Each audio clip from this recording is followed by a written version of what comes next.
All right, I'm trying to focus and channel my sacred anger right now in this minute.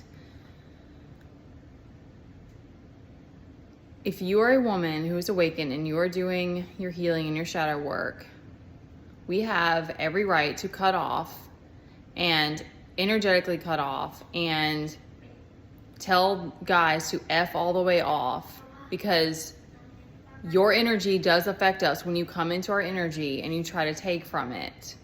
It's one of those things that we'll never fully understand because it's energetic.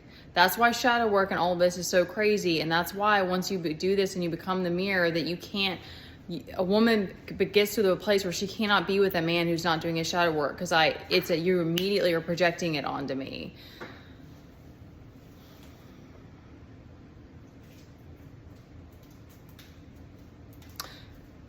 All is forgiven. Forgiveness is necessary.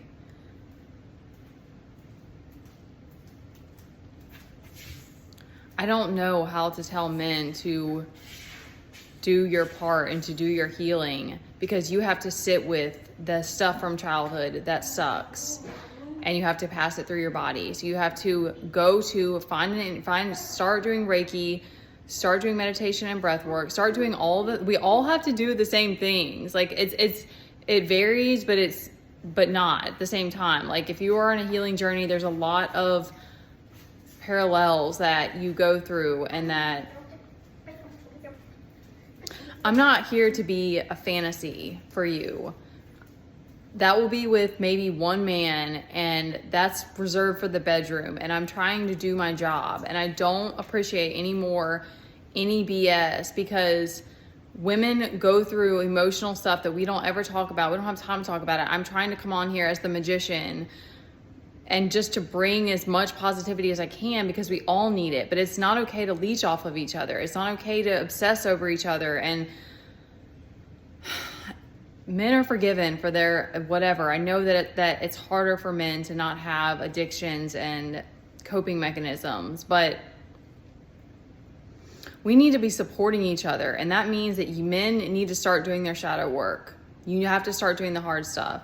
If you want to be with a spiritual woman who is awakened, there's the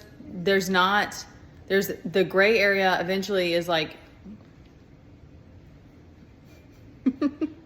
the metaphor is not working for me right now.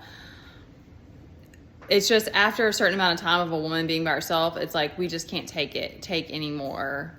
And that's any more BS. And that's what happens, I think, with men, is that you don't have the awareness of your shadow side. And that's why that's where that we are a gift to each other. But you as a man have to be ready to level all the way up and be able and to honor her oracle and accept her foresight. And it's a lot harder than it seems. It's easier said than done. That's why you get to this place where you're like, I want to be celibate and I want to wait for the one man that's meant for me, because it is such an intense unfolding that you're going through together. You have this ability to ascend together, but you have to be all in. You have to be willing to face your fears and your pain and move through it. We don't just get to have love. We don't just get to have the goodness. You don't just get to see a woman when you think that she's beautiful and whatever. Like, you have to see her when she's wild and angry and screaming at you too. And I'll stop there.